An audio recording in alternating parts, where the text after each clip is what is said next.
Je vous remercie de me retrouver pour cette guidance de Mars. Et comme vous pouvez le voir, il y a du changement. C'est qu'on dit que les cellules se renouvellent tous les 7 ans, alors il était temps pour ma chaîne et mes horoscopes de suivre ce cycle naturel de régénération, puisqu'il y a exactement 7 ans, je publiais les premiers taroscopes en français sur YouTube. Aujourd'hui, ma chaîne avoisine les 6 millions de vues et les 35 000 abonnés, alors je voulais vous couvrir de cadeaux pour vous remercier pour toutes ces années à vos côtés. Tout d'abord, vous pouvez remporter un tirage en croix en vous abonnant simplement à ma chaîne. Une personne sera sélectionnée au hasard parmi mes abonnés sur YouTube. Vous pouvez également remporter le tirage de votre choix sur mon site en likant cette vidéo et en commentant simplement cet horoscope pour m'expliquer comment il résonne ce mois-ci en vous. En me suivant sur Facebook et Insta, vous pouvez aussi remporter une consultation en direct de 30 minutes avec moi ou encore le premier module de ma formation d'initiation au tarot de Marseille. Et grâce à Alliance Magique, que je remercie, un concours exclusivement sur Insta vous permet de remporter le jeu de votre choix parmi ce tarot Artemisia, ainsi que l'oracle Connected and Free et celui du monde d'Alice. Voilà, tout est résumé dans la vidéo que vous trouverez sur ma page d'accueil ou en suggestion en haut à droite de cet écran, mais également à la fin de cet horoscope. Je vous propose à présent de nous recentrer autour des énergies de ce mois de mars.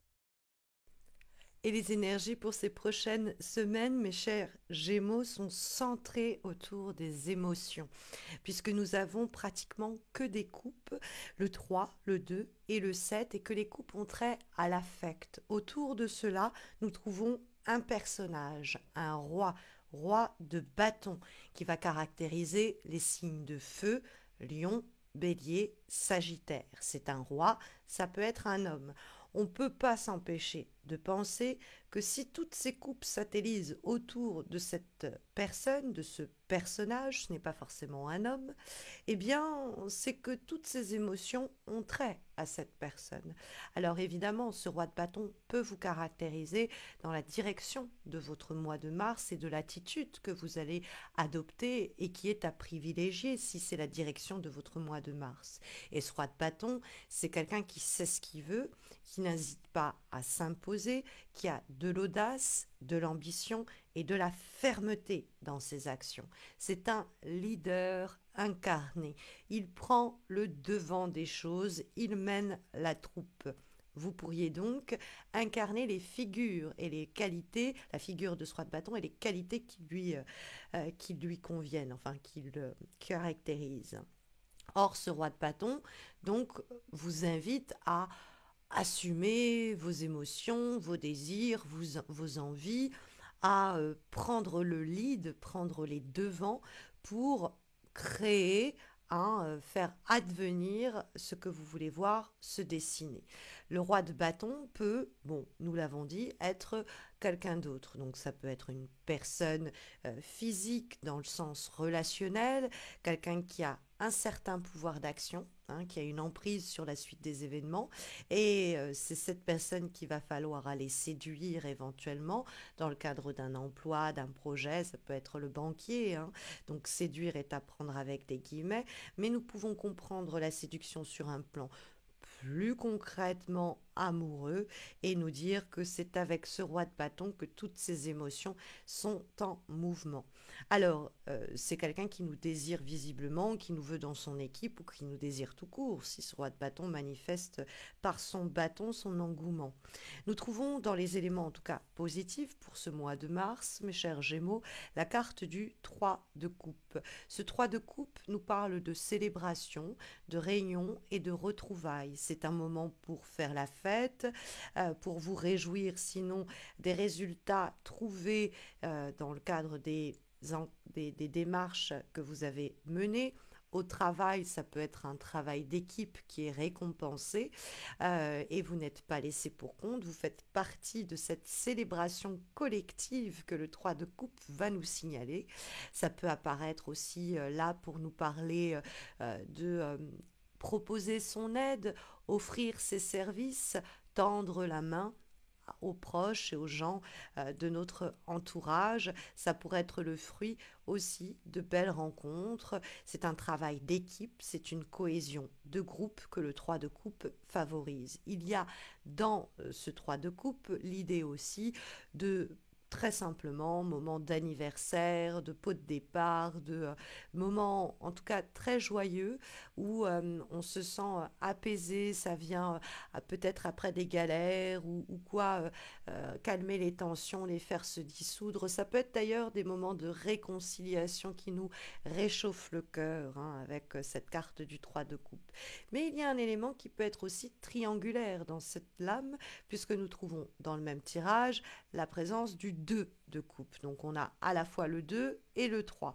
Donc c'est vrai qu'il pourrait avoir une rencontre dans un cadre collectif avec ce roi de bâton et qui va semer énormément de confusion si vous la savez, cette personne déjà en couple, ou si vous l'êtes vous-même, hein, sur un plan amoureux, évidemment. Mais ça peut être un entretien, une réunion, un cadre collectif de rencontres, où vous faites pas mal de connexions, de contacts, et c'est un moment où vous brassez pas mal de rencontres, mais c'est positif, hein. Par contre, ça suscite énormément de questions. Vous ne savez pas quoi faire de ces rencontres-là, de ces entrevues-là. Il y a un grand doute, il y a une grande confusion, il y a un peu le bazar dans vos émotions quand on voit le 7 de coupe présent dans les obstacles et les difficultés pour les semaines qui viennent. Ça peut mettre en lumière donc des attitudes qu'il vaut mieux éviter, mais aussi des éléments qui pourraient poser problème au cours des prochaines semaines. Et le 7 de coupe, c'est l'idée d'être à la fois galvanisé par des fantasmes et puis apeuré par des cauchemars et à en perdre de vue les réalités viables et concrètes qui s'offrent devant nous. On envisage des choses des fois qui sont des châteaux de cartes et puis des fois on projette aussi nos peurs et nos angoisses avec le 7 de coupe et ça nous paralyse, ça nous limite, ça nous empêche de nous décider, hein, parce que le 2 de coupe peut être quand même une décision qui est prise éventuellement. Bon, c'est surtout l'idée d'association, de partenariat, de collaboration. Donc le 7 de coupe, vous pourriez vous questionner sur la nature de cette collaboration, de ce partenariat ou de ce duo, plus simplement, hein, parce que le 2 de coupe, on se rapproche, on s'allie, c'est une alliance, quelquefois bel et bien complémentaire. Lors d'un entretien, on se serre la main et on se dit, bon, bah tapez là, vous rejoignez l'équipe qui est ravie de vous accueillir, mais vous avez peut-être quelques doutes à l'idée d'arriver à diriger cette équipe. Dans le cadre d'une relation, vous rencontrez cette personne dans un cadre collectif et vous vous interrogez sur la capacité de cette relation à se revoir sur un plan un peu plus tête à tête, et le 2 de coupe nous parle de ça avec le roi de bâton. Dites-vous que ça va très bien se passer, pas de crainte à avoir. Parce que voilà, le 7 de coupe est une énergie où il y a un peu à boire et à manger dans les coupes, c'est-à-dire qu'on est en train d'envisager un peu tout et son contraire. On est pétri de et si, et peut-être, mais bon, c'est peut-être juste une phase, un moment par lequel vous êtes obligé de passer parce que de toute façon, il y a une période où on marche sur des œufs dans les premiers temps, où on rejoint une équipe, où on côtoie quelqu'un. Ça peut être une personne du passé. Le 3 de coupe, ça peut être des retrouvailles avec des gens qu'on n'a pas vus depuis longtemps. Mais ça peut être un amour perdu, hein. Ça peut être aussi une nouvelle rencontre. Et le tête-à-tête du 2 de coupe, ça peut être un moment, une entrevue un peu plus intime au sein de cette collectivité. Donc si on assimile ça au travail, c'est pareil, on est dans un cadre un peu collectif, où on rencontre plein de gens, et puis à un moment, il y a un tête-à-tête qui se fait, où là, ça passe vraiment, ça connecte, on se dit, tiens, là, il y a peut-être vraiment quelque chose à aller chercher sur ce projet, avec cette personne-là. Mais pendant un temps, on est un peu dans le flou, hein, parce que c'est ça, le 7 de coupe, c'est le flou. Et le 2 de coupe, en revanche, c'est l'idée de bon, dissolution de tensions passées, on revient à l'idée d'éventuelle réconciliation si besoin est, mais d'un accord aussi qui peut être trouvé et d'une relation qui peut émerger, parce que le 2 de coupe, sur le plan amoureux, avec ce roi de bâton, il n'y a pas trop de questions à avoir, hein. Parce que ce roi de bâton, encore une fois, ça peut être cette personne que nous rencontrons professionnellement dans ce cadre-là, où on est hésitante, en train de se dire est-ce que ça va prendre, est-ce que on n'est pas en train de me jeter de la poudre aux yeux, ou est-ce que vous rencontrez quelqu'un qui est en couple et vous dites est-ce que ça peut le faire parce que bon, ce serait de l'adultère, ou inversement, vous êtes dans la position où vous êtes vous-même en couple, mais il y a quelque chose de très fort qui se passe avec ce roi de bâton dans ces trouvailles ou cette retrouvaille. Et le roi de bâton, c'est la mèche est allumée, quoi. Donc soit il va pouvoir prendre des décisions fortes et enclencher quelque chose de tout aussi fort qui sera source de tout autant de célébration. Donc il va avoir une position d'influence et c'est pour ça que c'est votre allié, il va mener les choses au plan concret. Soit c'est vous-même qui adoptez cette attitude du roi de bâton qui provoquait le tête-à-tête, les retrouvailles et sortez d'une certaine torpeur, j'y vais pas, que le 7 de coupe peut très simplement illustrer.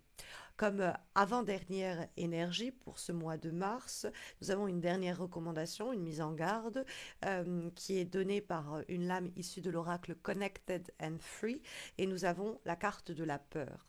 Alors, la carte de la peur, c'est une carte que l'on peut assimiler aisément à la carte du 7 de coupe, puisque le 7 de coupe, il nous parle précisément d'être un peu prostré, on hésite, on est dans le doute, on a peur peut-être de faire le mauvais choix. Et cette carte-là, elle nous dit que vous gagneriez ce mois-ci à ne pas baser votre jugement de vous-même, de quelqu'un d'autre ou d'une situation uniquement sur la partie émergée de l'iceberg. Avant de juger quelque chose ou quelqu'un, regardez la situation dans son ensemble parce que vos peurs ou peut-être celles des autres peuvent jeter un voile sur les vérités de ces situations ou de ces personnes. Donc ces peurs ne profitant à personne, il faut essayer de ne pas être assujetti à elles parce que on pourrait avoir des craintes à se lancer, à se jeter à l'eau parce qu'elles prennent le dessus. Donc ça nous invite à prendre du recul, à chercher et faire de son mieux pour voir les choses sans être en train de fantasmer ou cauchemarder, hein, pour prendre les bonnes décisions qui ne soient pas dictées par des émotions qui ne nous mettraient pas sur le bon chemin, quoi. Et comme dernière énergie, dernière guidance pour ce mois de mars, elle est issue de l'oracle Le Monde d'Alice. Et nous avons la carte des souris qui correspondent aux petites souris qu'on a dans la tête qui viennent nous tracasser.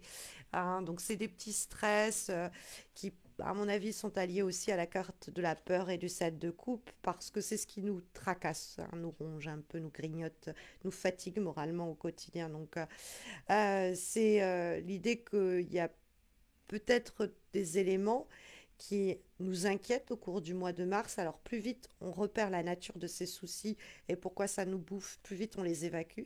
Parce que si on analyse l'origine de ces tracas, ils peuvent être, ma foi, chassés aisément. C'est ce que dit en tout cas cette lame de l'oracle du monde d'Alice, en espérant que ça saura vous guider, mes chers Gémeaux. Mais vous le savez peut-être, sur le plan amoureux, je viens de poster des guidances trimestrielles sentimentales. Donc n'hésitez pas à les consulter, vous les trouverez sur ma page d'accueil YouTube, mais également dans quelques secondes en suggestion à la fin de cette vidéo. Et puis je voulais aussi vous remercier pour cette année passée à mes côtés encore une fois et souhaiter bonne chance à toutes les personnes qui participent au concours. Et les résultats seront publiés bien lorsque les horoscopes d'avril seront eux-mêmes publiés. Et écoutez, d'ici là, prenez bien soin de vous, mes chers Gémeaux, et à très vite, j'espère.